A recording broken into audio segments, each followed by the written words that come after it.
రక్షకుడును మన ప్రభునైన యేసుక్రీస్తు నామంలో మీ అందరికీ హృదయపూర్వక వందనములు. ఈరోజు దేవుని వాగ్దానము రూతు గ్రంథము 2వ అధ్యాయము 12వ వచనము. యెహోవా నీవు చేసిన దానికి ప్రతిఫలమిచ్చును.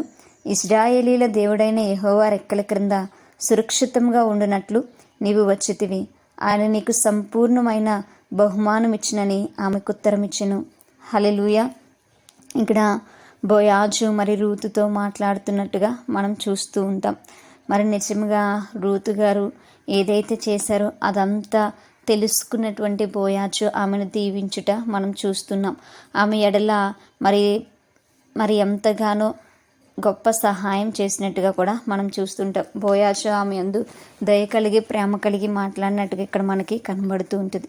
మరి నిజంగా రూతు చేసినటువంటి దానికి దేవుడు మంచి ప్రతిఫలం ఇక్కడ దయచేస్తున్నట్టుగా మనం చూస్తుంటాం. నిజమే కదా. మరి తన యొక్క అత్తను విడిచిపెట్టకుండా మరి తన భర్త చనిపోయినప్పుడు మరి అత్తతో కూడా మరి తెలియనటువంటి దేశానికి తన కుటుంబ సభ్యులను విడిచిపెట్టి మరి వచ్చినటువంటి రీతి, తన అత్తను హత్తుకుని ఉన్నటువంటి రీతి తెలుసుకున్నటువంటి బోయాజు ఆమెను దీవిస్తున్నాడు.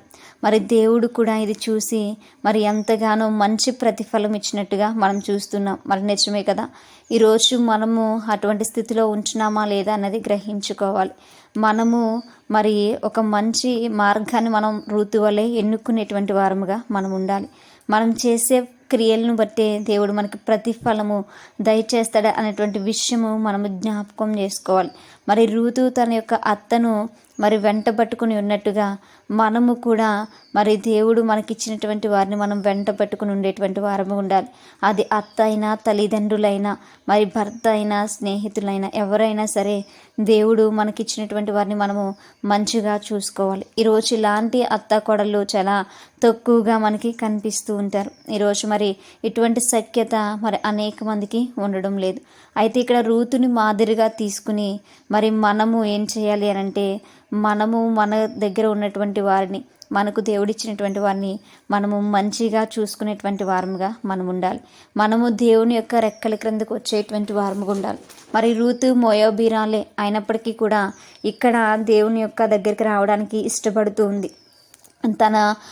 తను ఇంతకు ముందు మరి ఎవరినైతే మరి పూజించిందో మనకైతే తెలియదు, కానీ వాటిని విడిచిపెట్టి జీవము గల దేవుని యొద్దకు రావడానికి ఆమె ఇష్టపడింది. దేవుని యొక్క రెక్కల నీడకు ఆమె వచ్చింది. మరి మనము కూడా దేవుని యొక్క రెక్కల నీడలో ఉండడానికి ఇష్టపడాలి. మనము కూడా సురక్షితంగా ఉండాలి అంటే, ఆశీర్వదింపబడాలి అని అంటే, మరి మనము బహుమానం పొందుకోవాలి అని అంటే దేవుని యొక్క రెక్కల చాటున మనం ఉండడానికి ఇష్టపడాలి. జీవం కలిగినటువంటి దేవుణ్ణి మనము ఆరాధించగలగాలి. ఆయన యందు మనము భయభక్తులు కలిగి జీవించినప్పుడు దేవుడు మన కొరకు ఏర్పరిచినటువంటి ఆ గొప్ప నిత్య జీవం అటువంటి బహుమానం మనం పొందుకుంటాం. మనము సురక్షితంగా ఉండగలుగుతాం. మనము దీవించబడతాం, ఆశీర్వదింపబడతాం. కాబట్టి మనం ఏది చేసినా సరే దేవుని యొక్క చిత్తమైనటువంటి పనులే మనం చేసేటువంటి వారముగా మనం ఉండాలి.